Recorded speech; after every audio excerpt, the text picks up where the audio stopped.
தமிழர்களின் number 1 choice Tamil matrimony.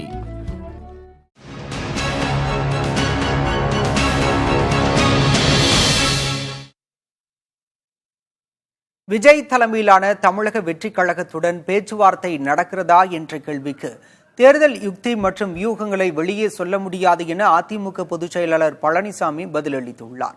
எனினும் பாஜகவுடன் கூட்டணி வைத்திருக்கும் யாரையும் தங்களுடன் சேர்த்துக் கொள்ள மாட்டோம் என தாவேக விளக்கம் அளித்துள்ளது. தமிழகத்தில் அடுத்த ஆண்டு சட்டப்பேரவை தேர்தல் நடைபெறவுள்ள நிலையில் கட்சிகள் தற்போதே பரப்புரையை தொடங்கிவிட்டதால் அரசியல் களம் சூடுபிடிக்க தொடங்கியுள்ளது.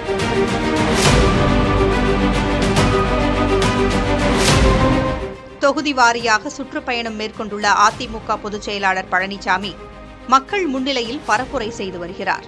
அண்மையில் பரப்புரை மேற்கொண்ட அவர் அதிமுக கூட்டணியில் யாரும் நினைத்து பார்க்க முடியாத கட்சி சேரவுள்ளதாக குறிப்பிட்டார்.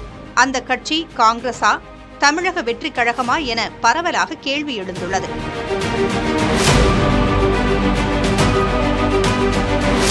இதற்கிடையே ஆங்கில நாளிதழுக்கு பேட்டியளித்த பழனிசாமி தாவேகாவுடன் பேச்சுவார்த்தை நடந்து வருகிறதா என்ற கேள்விக்கு தேர்தல் யுக்தி மற்றும் வியூகங்களை வெளியில் சொல்ல முடியாது என்று பதிலளித்திருக்கிறார்.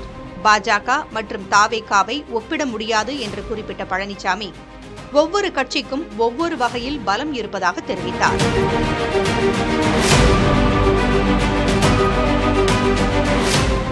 இந்நிலையில் தமிழக வெற்றிக் கழகத்தின் கொள்கை பரப்பு செயலாளர் ராஜ்மோகன் சமூக வலைதளத்தில் வெளியிட்டிருக்கும் பதிவில் பாஜகவுடன் கூட்டணி வைத்திருக்கும் யாரையும் தங்களுடன் சேர்த்துக் கொள்ள மாட்டோம் என்று குறிப்பிட்டுள்ளார்.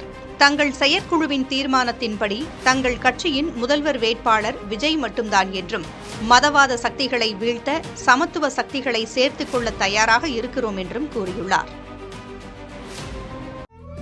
தமிழர்களின் நம்பர் 1 சாய்ஸ் தமிழ் மேட்ரிமோனி.